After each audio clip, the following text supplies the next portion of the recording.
Ya, kalau sampai menyatakan siaga satu, itu pasti ada alasannya. Cuma kita tidak tahu alasannya apa. Kan ini banyak masalah. Satu, bisa efek geopolitik itu bukan hanya berdampak secara politik, ya, tapi juga bisa berdampak secara ekonomi ke tengah-tengah masyarakat. Dan jika politik bertemu ekonomi, menurut krisis politik atau persoalan politik bertemu persoalan ekonomi, itu biasanya akan menimbulkan runtuhnya atau jatuhnya suatu negara. Itu kan teorinya Pak Yusuf kalah. Nggak apa-apa tuh, kemarin ekonomi politik kayak gitu kan, belum, ekonominya masih bagus. Nah sekarang politiknya mulai agak gonjang-ganjing, ekonominya mungkin terancam, perlu nih siaga satu. Mungkin ya, saya tidak tahu. Kan siaga satu itu artinya semua kekuatan itu harus siaga penuh 24 jam bertugas, semua anggota TNI. Kalau siaga 2 sebagian penuh 24 jam, sebagian ya normal saja. Ya, berapa sehari kerja 8 jam atau sekian, itu normal. Kalau siaga 3 ya tidak ada apa-apa, tugas-tugas rutin aja. Ini kalau belum ada 2-nya, sudah 1, ini kan kita tidak tahu alasannya, kan tidak diumumkan karena apa gitu. Kalau alasannya misalnya, wah ini mau ada demo besar-besaran gitu, masa sampai siaga 1? Waktu zaman saya Menko Polhukam kan beberapa kali tuh demo besar-besaran, beberapa kali, tapi enggak sampai siaga 2 aja enggak. Kita cuma bikin semacam rapat-rapat yang sifatnya penugasannya ad hoc. Koordinasi ya, waktu itu Panglima, Jaksa Agung, Kapolri, Menteri Menkominfo karena dia mengawasi lalu lintas pembicaraan, kemudian Menteri Hukum dan HAM dan sebagainya, ada 8 kalau tidak salah. Itu rapat itu BIN. Lalu paparan Pak, kekuatan demo yang bernama misalnya, dulu karena ingat ya, ada Jokowi Endgame, ingat ya, Jokowi akan jatuh tanggal sekian, orang tuh sudah siap-siap seakan-akan jadi. Nah seminggu sebelumnya kita rapat di Subden di sana, laporan dari BIN, dari Bais, kemudian dari pembicaraan di media, Pak ini tidak akan ada apa-apa. Kenapa? Kekuatannya ini terpecah. Ada di Bekasi sekian, di Senen sekian, di ini sekian, di luar kota ada banyak. Dan yang penting tidak ada korlapnya waktu itu yang mengumumkan resmi. Itu kan TikTok apa ya? Korlapnya siapa, tidak ada kan? Nah, kalau tidak ada korlapnya itu tidak ada duitnya Pak. Gitu. Lalu dibagi. Ini Polres sana nangani situ, ini nangani situ, tidak terjadi apa-apa. Nah kalau sampai dibentuk siaga 1 kan semuanya disuruh gini. Mungkin ada sesuatu yang serius, saya tidak tahu. Sekarang kita semua tidak tahu, Anda juga tidak tahu apa sih.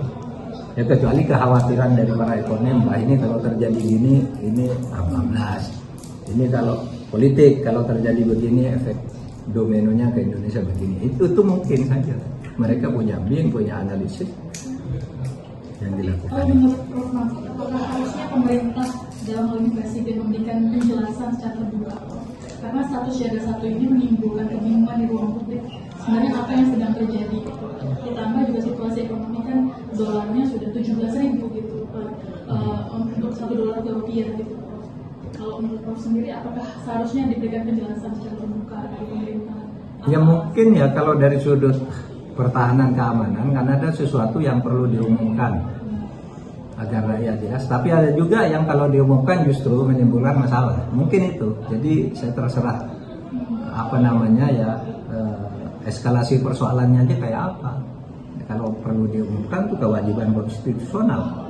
Rakyat Indonesia berhak mendapat informasi yang sejelas-jelasnya. Kan ada tuh di pasal 18F kan, sudah ada itu. Mendapat informasi, menyampaikan informasi, menganalisis gitu. Nah, kecuali ada sesuatu yang akan membahayakan, karena informasi itu ada yang dirahasiakan dulu, ada yang langsung dibukakan. Itu presiden lah yang tahu. Tapi bagaimanapun rakyat bertanya, apa sih siaga 1 apa sih? Ini konteksnya kan gitu ya pertanyaan. Ya, sejak awal orang memprotes bahwa masuknya Indonesia ke Board of Peace itu kurang tepat, kurang strategis. Karena pertama ada ketidakseimbangan isi. Kenapa kalau untuk perdamaian di Palestina, Israel dan kawasan Timur Tengah kok Palestina sendiri tidak ada wakilnya di board itu? Kan tidak mungkin bicara keadilan tanpa menyertakan pihak yang akan dikenai objek keputusan untuk perdamaian. Lalu yang kedua, legalitasnya, legal standingnya secara internasional, Board of Peace itu apa sih? Gitu. Sebagai apa dia bicara apa gitu?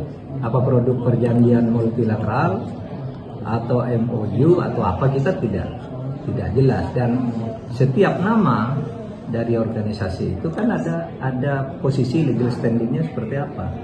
Nah kalau kita berpikir ya legal standingnya harus ke PBB sebagai organisasi internasional, oke lah itu ada, tetapi nanti bicarakan dengan PBB, lalu PBB memberi mandat apa, kan gitu seharusnya. Lalu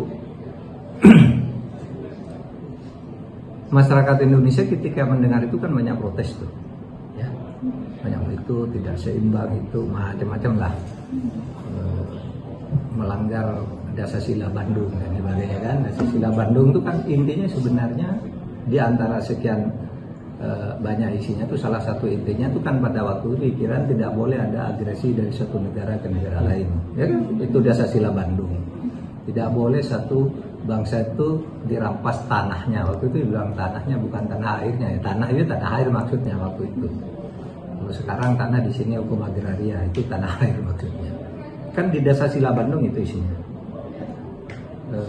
Kesetaraan di antara bangsa-bangsa, tidak boleh ada penjajahan, tidak boleh ada agresi, dan hak untuk merdeka bagi setiap bangsa itu kan ada di Dasar-Sila Bandung. Nah ini Board of Peace ini kayaknya enggak ya, Dasar-Sila Bandungnya tidak kelihatan, karena Palestina yang sebenarnya punya hak tidak diberi hak itu. Oleh sebab itu banyak yang protes. Tetapi rakyat Indonesia kan arif, bijaksana ya. Ketika Presiden mengundang mereka, Majelis Ulama dan tokoh-tokoh itu, mantan Menteri Luar Negeri yang tadinya keras, pada akhirnya menerima penjelasan Presiden, ya sudah, laksanakan aja dulu. Karena komitmennya Presiden, kalau Board of Peace ini tidak ada manfaatnya, kita dengan mudah kok keluar dari itu. Itu kan kata Presiden.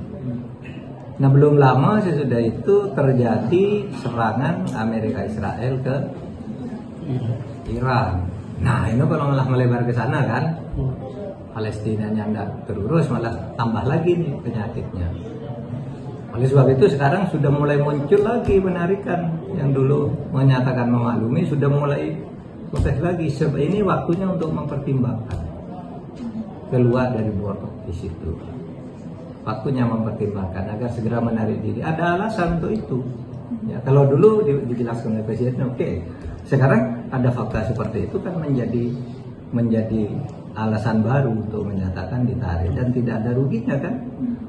Asal pemerintah tidak punya beban politik yang tersembunyi, tidak punya ketersandera apapun, saya kira mudah untuk itu. Kayak Bung Karno dulu kan, maki-maki PBB, dikeluarkan oleh PBB, bentuknya sendiri dia dengan gagahnya. Begitu waktunya masuk, ya masuk lagi kan gitu kan, itu gagah namanya. Gitu. Tapi ya kita lihat perkembangannya. Pokoknya negara ini harus selamat. Presiden itu mendapat mandat resmi, mandat konstitusi untuk menyelamatkan bangsa, memimpin dan menyelamatkan bangsa ini. Oleh sebab itu kita percayakan dia mengambil langkah-langkah yang tepat, tentu dengan koreksi-koreksi dari kita. Stay updated, info terkini masih banyak. Jangan lupa subscribe, like, dan share YouTube official OKZone. Dan selengkapnya ada di okezone.com.